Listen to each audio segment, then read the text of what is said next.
Mother Teresa and institute of computer education में आपका स्वागत है। Hello, this is Umesh Arora from Lakshmi Infotech and Education Point. Today we are about to discuss the exercise which is known by the name of causative verb. दोस्तों आज हम जिस exercise को करने जा रहे हैं इसको हम बोलते हैं causative verb. Causative verb अपने आप में एक ऐसी verbs हैं जिनके बारे में आपने अपने स्कूल लेवल पर या कॉलेज लेवल पर ज़्यादा नहीं सुना हुआ, इसीलिए आप ये चीज़ मानकर चलिए कि ये आपके लिए एक नई एक्सरसाइज होने वाली है।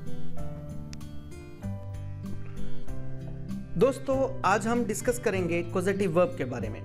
कॉजेटिव वर्ब उस प्रकार की वर्ब है जिसके बारे में बहुत ही कम पढ़ा और सुना गया है, क्योंकि ये हमारे पास आम तौर पर स्कूल्स के अंदर किसी भी क्लास के किसी सिलेबस में मुझे नहीं याद कि कहीं पर हमने पढ़ी हो।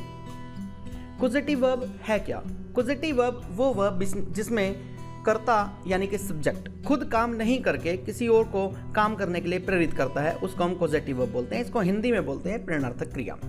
प्रेरणार्थक क्रियाएं बेसिकली हमारे पास हैं हैव, गेट और मेक। इनमें से सबसे पहले हम पहला केस यानी कि हैव और गेट, जो कि एक जैसे ही केस है, इसके लिए हम कॉजेटिव वर्ब को डिस्कस करेंगे।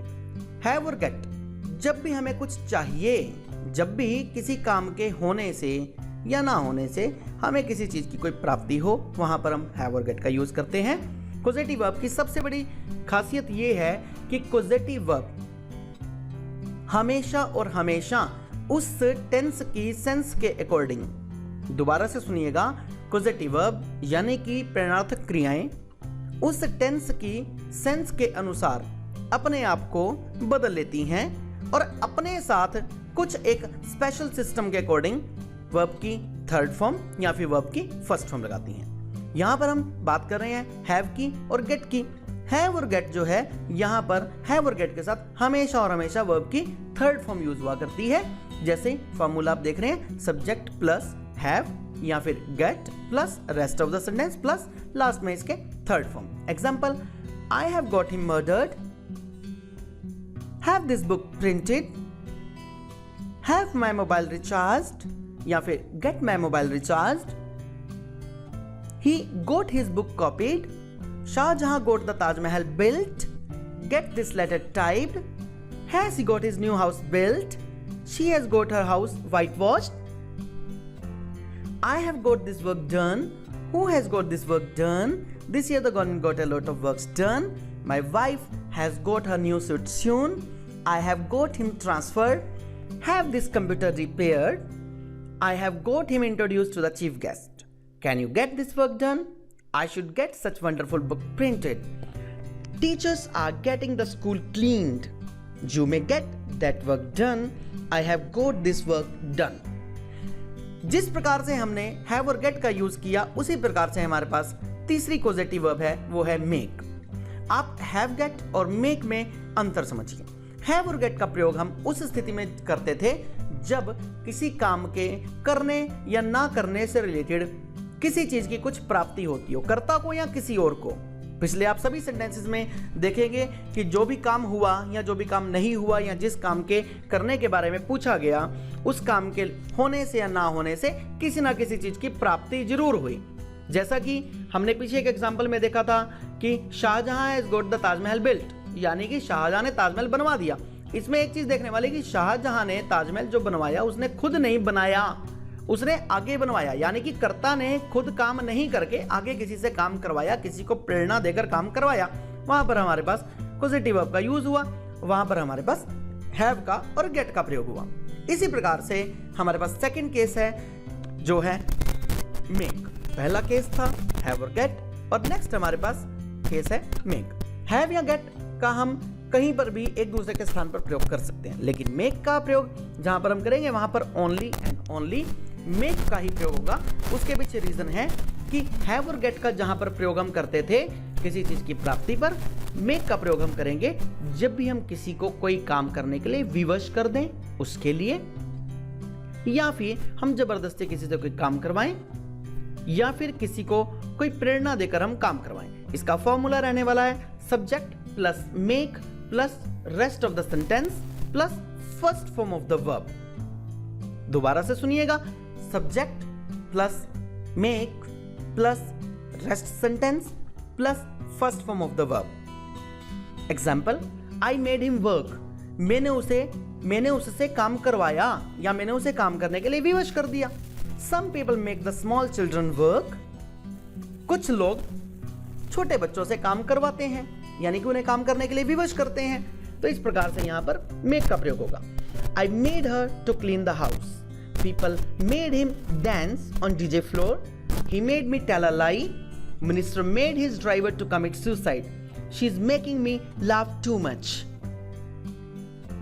Police made him or her confess his or her crime, my brother made me write this book, mother made her child to go to school, teacher made the students learn, police administration made the people follow the traffic rules, her joke made me laugh, his request made me perform the work, my desire made me write this book। इसके पश्चात जो हम पहले preposition कर रहे थे, preposition के कुछ पार्ट को भी डिस्कस करेंगे। Serial number 32, the use of through out. Through out means शुरू से अंत तक। जब भी हमारे पास हिंदी के वाक्य में शुरू से अंत तक ऐसा शब्द आए कि यानी कि एक पर्टिकुलर पॉइंट से लेकर दूसरे पॉइंट तक, उसके लिए हमारे पास थ्रू आउट का यूज होगा। I have studied that book throughout, I never got compartment throughout my study, यानी कि मैंने अपनी पूरी पढ़ाई के दौरान कभी भी कंपार्टमेंट नहीं ली, यानी कि कहने का मतलब पढ़ाई शुरू करने से लेकर पढ़ाई के अंत तक। Next preposition around. Around means किसी समय के आसपास, जैसे the chief guest will reach around 8 AM, chief guest 8 बजे के आसपास पहुंच जाएंगे। I call you around 10 o'clock, मैं आपको 10 बजे के आसपास कॉल करूंगा। Serial number 34, use of till. Till का शाब्दिक अर्थ है तक। I will wait for her till she marries, till she marries, they will wait there till I meet them. Use of until और अनलेस। ध्यान से देखिएगा, टिल का मतलब तक और अनटिल या अनलेस का मतलब जब तक नहीं, यानी कि तक नहीं। We should wait for the arrival until और अनलेस दे कम।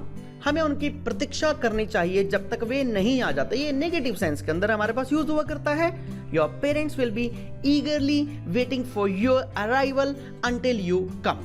इस प्रकार से हमने ये प्रेपोजिशंस डिस्कस की। Serial number 36, across. अक्रॉस का मतलब आर पार, दूसरी ओर, या एक ओर से दूसरी ओर तक, या फिर उस पार।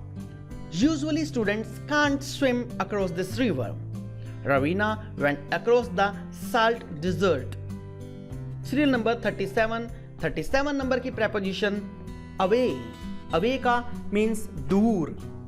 ही tries to keep himself away from bad company या bad people. Keep yourself away from bad company। 38 number preposition during, किसी कार्य के दौरान या दौरान। During the study I keep my mobile switch off, यानी कि मैं अपनी पढ़ाई के दौरान अपने मोबाइल को स्विच ऑफ रखता हूं। Don't create disturbance during exam, यानी कि परीक्षा के दौरान किसी भी प्रकार की कोई भी डिस्टर्बेंस मत क्रिएट करें। Now, situational conversational exercise about greeting। किसी से मिलते समय कैसे बात की जाए। अब हम सिचुएशनल एक्सरसाइज में कुछ ऐसे छोटे छोटे वाक्यों को डिस्कस करेंगे कि एक व्यक्ति दूसरे व्यक्ति के साथ कैसे बात करता है, कैसे उसका अभिनंदन करता है, कैसे उसको ग्रीटिंग करता है। Shubham, are you Sumati, how are you? Sumati, I am fine thank you. Shubham, oh, I'm fine too, thank you. Sumati, how are your family members? Shubham, they are also fine, thank you. Next, introducing others। किसी दूसरे के साथ परिचय करवाने के लिए, जब एक व्यक्ति किसी दूसरे व्यक्ति के साथ परिचय करवाना चाहता है तो उसकी सिचुएशन को हम इंग्लिश में कैसे बोलेंगे।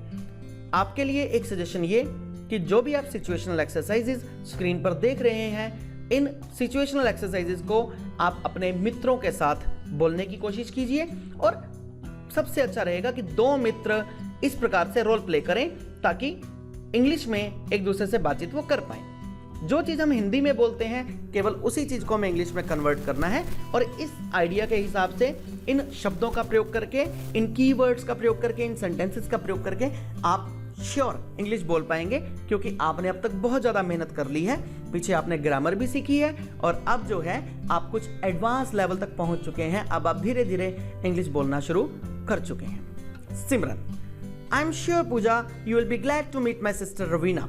पूजा, hello Raveena, how are you? Raveena, I am fine thank you. At grocery store, एक किराने की दुकान पर हम किस प्रकार से बात करते हैं? Customer, excuse me, do you have fruit jam? Salesman, yes, 4 flavors are available. Customer, could I see please? Salesman, yes sir, go straight to the right track. Customer, thank you. Situational conversational exercise about spending holidays. Discussion between Yuvraj and Lovely. Yuvraj, hello Lovely, how was the trip to Goa? Lovely, it was really fantastic one and great fun. I visit seashore too. Yuvraj, did you do shopping there? Lovely, yeah, I bought only t-shirts because t-shirts were very less expensive. Yuvraj, okay. Asking aim in life, the discussion between teacher and student, namely Rudraksh. Teacher, what is your aim when you grow up? Rudraksh, I want to become a pilot. Teacher, why do you want to become a pilot only? Rudraksh, I want to become a pilot because it has been my dream since childhood and it's a great fun flying the aeroplanes and helicopters.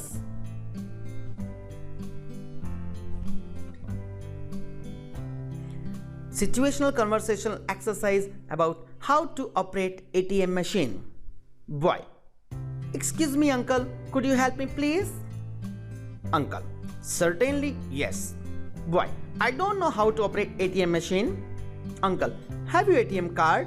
Boy, yes. Uncle, insert the card this side into the machine, then enter password and click OK. Boy, thank you, it's very simple, isn't it? Uncle, yeah, it is.